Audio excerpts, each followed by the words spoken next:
நான் முக்கியமான சில விஷயத்தை மட்டும் தொட்டு காட்டுறேன். முக்கியமா இது இன்னொரு செக்ஷன். இந்த மாதிரி செக்ஷன்ல இன்னும் செய்ய வேண்டியது பிள்ளைகள் படிச்சுட்டு வர நேரத்தில் அவங்கள வற்புறுத்தாதீங்க, நல்ல பாராட்டுங்க. உங்க பிள்ளைகளுக்கு 10 கொடுத்துறீங்க, 10 சம் 2 தான் சரி, 8 பிள்ளை, அந்த 2 பாராட்டுங்க. இன்ஷா அல்லாஹ் நாளைக்கு அவர் 3 சரி எடுப்பார், 4 சரி எடுப்பார், 5 சரி எடுப்பார். ஒரே நாள்ல 10 சரி எடுக்கணும்னு ஃபீல் பண்ணாதீங்க. முக்கியமா உங்க பிள்ளைக்கு 8 hours தூக்கம் கம்பல்சரி. நல்லா தெரிஞ்சுக்கோங்க, பிரெயின்ல இருக்கிற ஐக்யூ ஏரியா ஆஃப் ஐக்யூ, இந்த ஐக்யூ ஏரியா 8 hour தூங்காட்டி டேமேஜ் ஆகும்.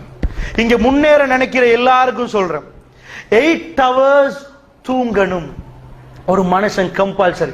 ஒரு குழந்தை பிறக்குது 22 hours, 21 hours, 20 hours, 18 hours, இப்படி தூங்கி தூங்கி வந்து ஒரு லிமிட்ல நிற்கும்.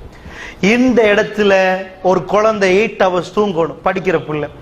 அப்படி இல்லாட்டி என்ன ஆகுதுன்னா ஐக்யூ ஏரியால டிக்ரீஸ் இறங்கு, 1% ஐக்யூ டேமேஜ் ஆகுது.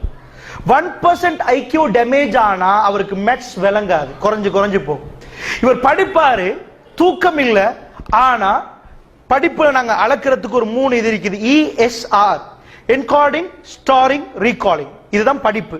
படிப்புட சார் என்பது படிப்புட ESR. ESR ரிப்போர்ட் ஒன்று தான் ஒரு கம்பெனி கேட்பாங்க, அதான் படிப்பு. ESR என்ற என்கோடிங், அவருக்கு எவ்வளவு கிரகித்தல். நான் பேசுறேன், இதை நீங்க கேட்பீங்க, கிரகிப்பீங்க. கிரகித்தல் எவ்வளவு? ஸ்டோரிங், கிரகித்தல பதிய வைக்கிறது, அது எவ்வளவு? ரீகாலிங், பதிய வச்சதை வெளியே கக்கிறது. இந்த 3 அவரோட பிரெயின் ஹெல்த்தா இருக்குதா இல்லையா என்பதா எக்ஸாம் ரிசல்ட்ஸ், இதான் ரிப்போர்ட்.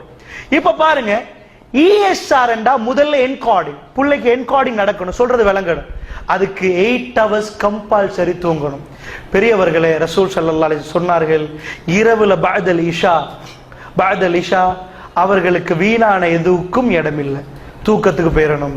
அப்ப அதிகாலையில எழும்பலாம். இன்ஷா அல்லாஹ் நாங்கள் நிறைய தூக்கத்துக்கு போகணும்னு சொல்லி நிறைய முடிச்சிடணும் குயிக்காங்க. அதனால அன்புக்குரியவர்களே, மேக்சிமம் உங்க பிள்ளைய ட்ரை பண்ணுங்க. கேம்பிரிட்ஜ் யூனிவர்சிட்டியில் ஒரு ஆய்வு நடக்குது, மைண்ட் கிளாக். அதாவது 9 மணிக்கு தூங்கினா 5 மணிக்கு எழும்பணும். இதை என்ன செய்வீங்க? ஆட்டோமேட்டிக்லி ஒரு ஆள்ட 8 hour தூக்கம் முடிகிற நேரம் நல்லா தெரிஞ்சுக்கோங்க. திடீரென்று ஒரு ஆள் எழும்பினாருன்னு வைங்க, அவருடைய பாடி கண்டிஷன் அன்னைக்கு அப்செட்டா இருக்கு. திடீர்னு நீங்க தூங்கணும், ஒரு ஆள் கதவை தட்டுறாரு, பதறி எழும்புறீங்க, 10 மணி வரைக்கும் தலைவலி உங்களுக்கு இருக்கு. அந்த ஆள் எழுப்பாட்டின முறையே சரியில்லை. சில பேர் தடாவி எழுப்பாட்டுங்க, எழும்புங்க, மெல்ல மெல்ல நீங்க கண்ணை விழிச்சு பார்ப்பீங்க, அன்றைக்கு சந்தோஷமாக இருக்கும். நல்லா தெரிஞ்சுக்கோங்க, தூங்க போக்கல எப்படி தூங்கணுமோ விழிக்க போக்கல அப்படி விழிக்க கூடாது. எப்படி தூங்குறது? கண் முதல்ல தூங்கணும், காது அப்புறம் தூங்கணும், மைண்ட் அப்புறம் தூங்கணும். இதுதான் தூக்கத்துக்குரிய ஸ்டைல். கண்ணை முதல்ல பொத்தணும், தூங்க வைக்கணும். அப்புறம் காது கேட்டுக்கொண்டிருக்கும், மெல்ல மெல்ல காது அப்படியே ஆஃப் ஆகும், அப்படியே மைண்ட் ஆஃப் ஆகும்.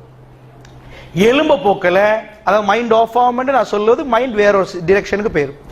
எலும்ப போக்கல அல்பா பீட்டா டெல்டா டீட்டான்னு சொல்லுவாங்க, அந்த வேவ்ஸ், அதுக்கு பேர். எலும்ப போக்கல முதல்ல மைண்ட், அப்புறம் காது, அப்புறம் கண். முதல்ல கண்ணை விழிச்சு பார்த்தாராண்டா அவருடைய பிரெயின் ஹெல்த்தியா அன்றைக்கு ஒர்க் பண்ணாது, கொஞ்ச நேரத்துக்கு அப்செட்டா இருக்கு. முதல்ல அவருடைய மைண்ட் விழிக்கணும், அவர் கண்ணை திறக்க கூடாது. சந்தோஷமான ஞாபகங்கள் அவருக்கு வரப்போக்கல, காதுல சத்தம் கேட்க போல அப்ப எழும்புவார். நீங்களே 2 நாள் எழும்புவீங்க. ஃப்ரைடே மார்னிங் நீங்க எழும்புறதுக்கும் இந்நாளைக்கு நீங்க எழும்புறதுக்கும் டிஃபரெண்ட் இருக்கும். ஒர்க்கிங் டே, ஃப்ரைடே உங்களுக்கு ஹாலிடே. அன்றைக்கு நீங்க ஒழுங்கா எழும்பிப்பீங்க, இன்றைக்கு நீங்க தப்பா எழும்புவீங்க. சாப்டர் அங்கதான் இருக்குது. சோ கண்ணு, அதாவது எலும்ப போக்கல மைண்டால ஃபீல் பண்ணணும். ஆட்டோமேட்டிக்லி 8 hour சர்க்கிள் முடிய போக்கல அந்த மைண்ட் வருகுது அல்பாக்கு. அப்படி வரப்போக்கல ஆட்டோமேட்டிக்லி அன்றைக்கு நல்ல ஃப்ரெஷ் ஃபீலிங்ஸ் வருது. வரப்போக்கல காது லேசா கேட்க ஆரம்பிக்குது.